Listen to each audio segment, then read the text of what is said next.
Well, what a treat to be here up in the Temple Mount. You can see the Dome of the Rock here behind me, the gold dome, famous gold dome.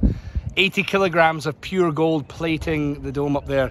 Those 80 kilograms, by the way, millions of dollars worth donated by the King of Jordan, just to the east of here. But here up on the Temple Mount dates way back. You remember Solomon building the temple up here. This is the site that is said to be Mount Moriah, where Abraham took Isaac up to sacrifice.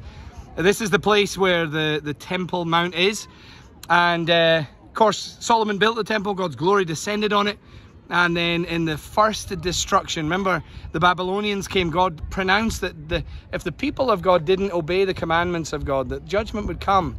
And they were taken into slavery by the Babylonians. And this temple here is the latest thing that is up here. But at that time, Solomon's temple was destroyed.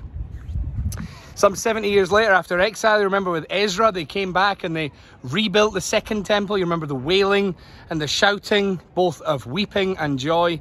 The ones that remembered the earlier temple in all of its glory were weeping because the new temple, the second temple, was so much smaller. But the younger Israelites were wailing with joy because the temple was being rebuilt and they were returning with Nehemiah and Ezra to the land in 538 BC. And then, of course, Jesus came and he would be here teaching in the temple. He would be here in the colonnades that you see around me, that would be up here. The early disciples, early believers. But you remember Jesus said, not many days from now, not one stone will be left on top of another. Remember, he prophesied the destruction of the temple and how it would be rebuilt in 3 days.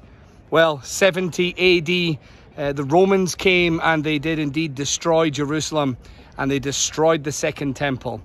And not another temple has been built since. But you remember what Peter said in 1 Peter 2? He said that we now are spiritual stones being built up into a spiritual temple. That is the body of Christ. And so we are the new temple.